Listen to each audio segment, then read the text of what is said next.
Preciso saber todos os significados dos desenhos para interpretá-los corretamente? Nossa, pessoal, eu recebi muitas perguntas nesse sentido, principalmente via direct, né? De que, mas você falou para olhar a casa, você falou para olhar o traço, você olhou a chuva ali agora, né? Você olhou isso, você olhou aquilo, eu preciso saber de tudo isso. Pessoal, isso vai te ajudar a somar evidências. Quanto mais características, mais sinais você tiver, mais evidências tem, mais sólido é a sua interpretação, entendeu? Mas a interpretação, você tem que olhar as características gerais do desenho. Entende isso? Olha para esse desenho. Esse desenho ele foi feito por uma pessoa que tem um quadro clínico diagnosticado com esquizofrenia, né, que é um transtorno da ordem da psicose, correto? Então vamos lá. Percebam a distorção nesse desenho.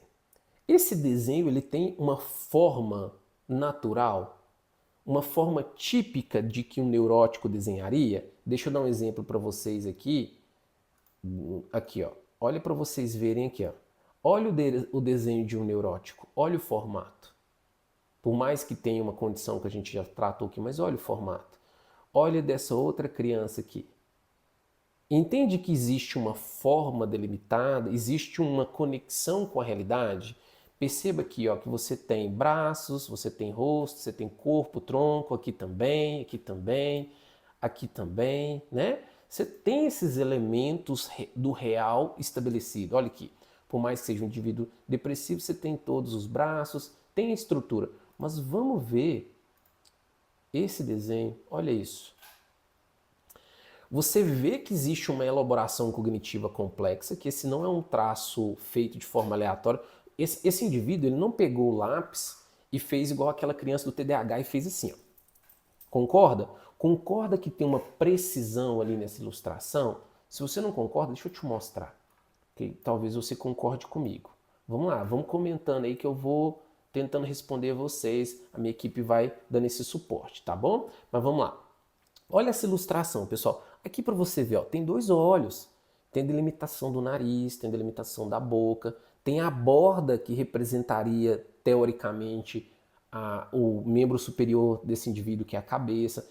Então, percebam, pessoal, que houve um esforço para representar algo de forma racional, cognitiva, lógica. Esse indivíduo ele não pegou a caneta e fez assim, ó, igual a gente viu no TDAH lá para manifestar o comportamento hiperativo. Não, aqui foi meticulosamente pensado cada cor, cada traço, tudo que está aqui. Só que o resultado final, ele é, vamos dizer assim, uma experiência que extrapola o real, não é? Você olha para esse desenho e ele não está comunicando com a realidade. Você não consegue ver esse desenho uma representação literal de uma face humana. Você vê uma representação abstrata. E o que é uma representação abstrata? É a fantasia, é a distorção. Como que é a mente de um indivíduo que está dentro do espectro, dentro do grupo da psicose, como por exemplo a esquizofrenia? É uma fragmentação. Não existe um pensamento 100% sólido amarrado no real. Existe uma realidade que ao mesmo tempo é real, mas que amarra na fantasia. A fantasia e o real está o tempo todo se embaralhando. Existem pensamentos, existem visões, existem falas invasivas que estão o tempo todo se misturando com a realidade. Se você conhece uma pessoa que tem um quadro de esquizofrenia, você já viu, essas pessoas muitas vezes têm delírios, têm alucinações, não tem? Como é que vai ser o desenho dessas pessoas? Esses elementos que são extra-reais, são além do real, eles também vão estar no desenho. Então é natural você ver esses elementos da psicose dentro do desenho. E é aqui que esse indivíduo colocou. Ele colocou essa fragmentação do seu mundo interno, do seu plano mental. Olha aqui para você ver que interessante. Você tem um olho azul, um olho preto. Olha que fragmentação, como se fossem duas pessoas diferentes. Você tem um sujeito totalmente distorcido, totalmente fora do real. Normalmente essas pessoas elas têm uma dificuldade muito grande de perceber os estímulos externos da mesma forma que a gente. Então talvez, por exemplo, você olha para o que tem à sua volta, você está vendo que tem à sua volta, às vezes, seu marido, seu filho, né, alguém que esteja com você, um objeto, você percebe aquele estímulo de forma real. Mas como é que é a mente de um indivíduo que está dentro da psicose? Né? É tudo embaralhado, é tudo confuso, é tudo fragmentado. Entende isso? Então, existe essa sobreposição do real e da fantasia, e a gente consegue ver isso muito bem no desenho. Existe esse caos que no desenho é um caos organizado. É um caos que quando o sujeito ele olha, ele fala assim, não, é isso aqui para mim faz sentido. Mas para quem observa, não faz sentido. Porque para a gente é muito fora da realidade da neurose. Entenderam? Então, vocês podem falar assim, Dejo, mas isso é muito confuso para mim. Mas será, gente? Alguns de vocês iriam pegar esse desenho e entender assim, ó, não, essa criança, esse indivíduo, esse adolescente, normalmente esses tipos de desenhos assim, eles já são feitos por adolescentes que já estão quase na idade adulta, tá, pessoal? E por adultos também. Vocês vão observar esse desenho e falar assim, não, esse desenho tá tudo ok, tem nada que me chama atenção. Não, pessoal, esse desenho ele se comunica de forma muito expressiva com você. Você olha para esse desenho e fala, meu pai, o que está acontecendo aqui? Não é? Existe algo que está fora do real aqui, não é? Os outros desenhos você até consegue dar uma elaboração lógica e racional para ele e esse desenho. Entende que esse desenho ele escapa da sua capacidade natural de percebê-lo?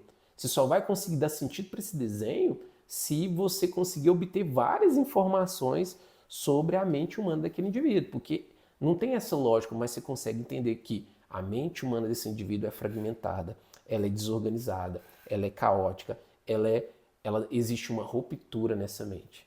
Faz sentido para vocês? E não precisa saber tudo isso que eu falei. Você precisa olhar para o desenho de uma forma geral e falar, esse desenho escapa da realidade. E esse desenho escapa da realidade. Eu não estou falando, gente, de artes abstratas. Existem neuróticos. O que são neuróticos? Né? São pessoas como eu, como você, né, que temos nossas demandas, mas a gente ainda está amarrado na realidade. Existe muito artista que para lidar com as suas questões emocionais ele desenha, né? Só que não são todos esses artistas que vão desenhar conteúdos que são abstratos e que representam a psicose. Às vezes eles querem desenhar algo abstrato, algo que permita o observador se colocar da maneira que ele vai querer. Mas olha para você ver, esse artista ele fez isso de forma proposital. Ele não estava reproduzindo o seu plano mental, entende isso? Se você for olhar as outras ilustrações desse artista, você vai ver uma lógica. Mas agora olha as ilustrações de Van Gogh. Você já viu os desenhos, as pinturas de Van Gogh? Todas as pinturas de Van Gogh são assim. São como essa. Observem para vocês verem. Depois vai dar um Google aí que vocês vão ver.